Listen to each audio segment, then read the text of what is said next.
This is my research book for my graduate collection, Growing Pains. So the concept for this collection was looking at mental health and how the pandemic and social media affects that in young people, and how, especially how the pandemic has made people interact with the spaces that they live in. So I looked quite predominantly at my bedroom and how being in that space for such a long period of time has made me feel. This is just a bit of designer research, looking at some silhouettes that I could take forward and develop to match my design aesthetic. This is my muse page. I wanted my muse to be their own person. I didn't want it to be based on like a real human. I just wanted them to embody the feelings that I've felt over lockdown and over the past couple of years. So they've become like their own kind of persona, and there's quite a fun attitude, I think, that she brings to the project. This is some research in like surrounding my bedroom and how it makes me feel, and like the key things that I've taken from spending so much time here. From the get-go, I knew I wanted to include slogans in my work and make it quite sort of deprecating and dark humoured, but also have a deeper meaning. So this is just like some ideas that I had and some research, and I started testing crocheting letters, which is something I did end up taking forward into my final collection. This is some more in-depth designer research. I looked at Dice Kayak because I thought their silhouettes were really fun and playful, which is something I wanted my project to feel and encapsulate.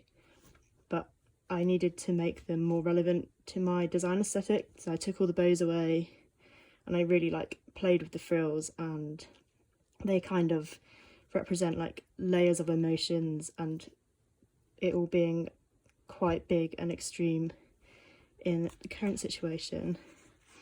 I looked at some trends just as a bit of like a starting point. I knew I wanted to play with like handcrafted textiles and really make it feel kind of like a crafty project, because when I was younger, it's something I was always drawn to, and it's helped a lot in the pandemics to keep me in a better headspace. So because I learnt how to crochet in the first lockdown. So this is my target market board. My projects are always aimed at kind of young people. This one especially is like quite Gen Z orientated. I don't want to gender my project, although it is lots of like frills and pink and dresses. I don't believe that clothing should be gendered. So it's for whoever wants to wear it, but it's usually based for young people. And yeah. This is just a page of feelings and emotions that I thought I would just put down, because my research is based on how I feel, and that's quite hard to photograph, so I thought words would convey this in a more meaningful way. These are just some initial sketches of some silhouettes that I thought kind of encapsulated my bedroom and the kind of things I wanted to bring forward. Like, I've got lots of crochet and big oversized silhouettes to sort of represent being wrapped in blankets and being in bed, because that's where I feel most comfortable when I'm not having a good day. This is just some crochet research. When I was researching crochet, I found out that it's used quite a lot for therapy.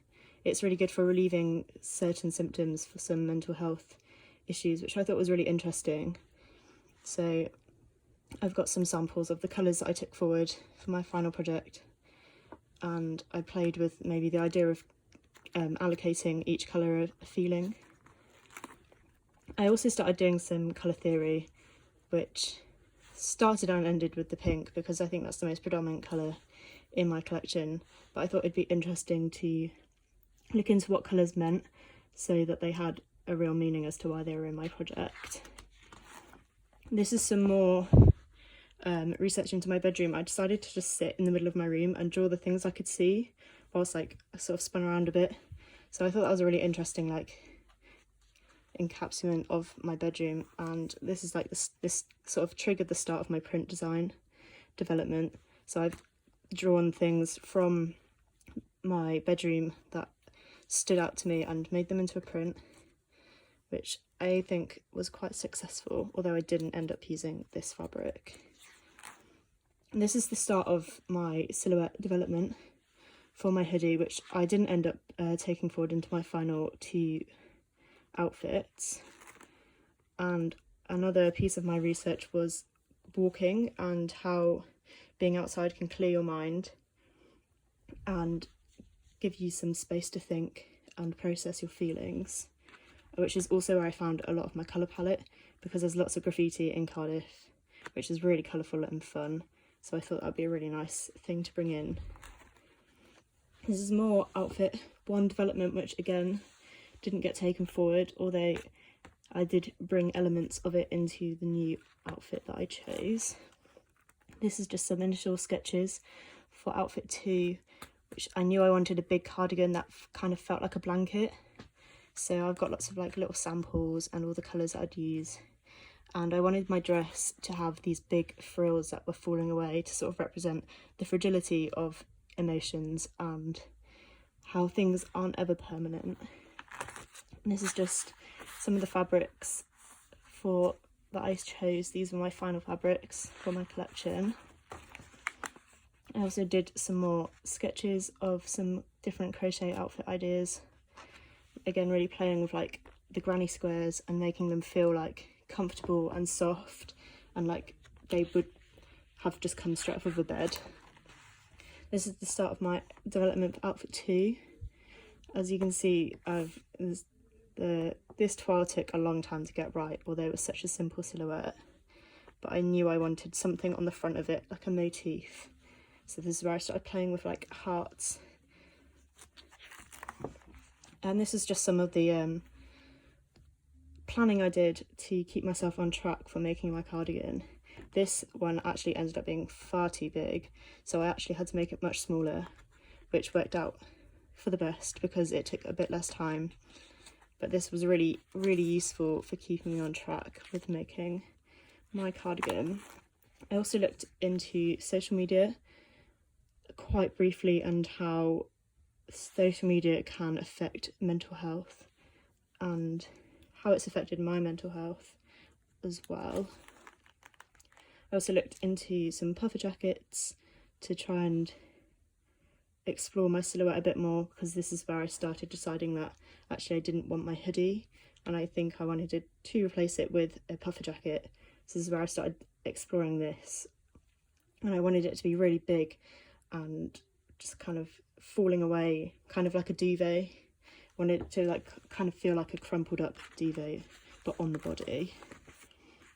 This is like my first initial sketch for that, and some quilting sampling that I did, which I thought was really fun, but in the end I didn't take forward.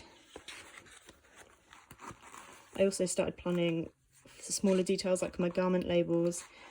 It was really hard to figure out on the website what size they would be, so I drew them all out to make sure I got the best one for my garments, and this is them printed. I'm really happy with how they turned out. And at the back we've just got some of my samples from throughout the process. This is something I considered for my dress, for around the neck hole and the sleeves, and these are some more letter samples just as a practice to make sure that I was happy with how they would look. And these are my final print samples. The only thing that I changed was I scaled them up quite a lot because I thought maybe they were too small, but overall I'm happy with these fabric choices. And I've just got some more. These were like my final crochet squares that I used for my cardigan. These were like the more like motif ones, like the swirl and the heart and the smiley face. There was also sad faces, but I did not sample those before I did them. And finally at the back I've just got some of my planning. These lists were really helpful in keeping me on track, and this is also just a little bit of like accessory designing that I did very briefly at the end.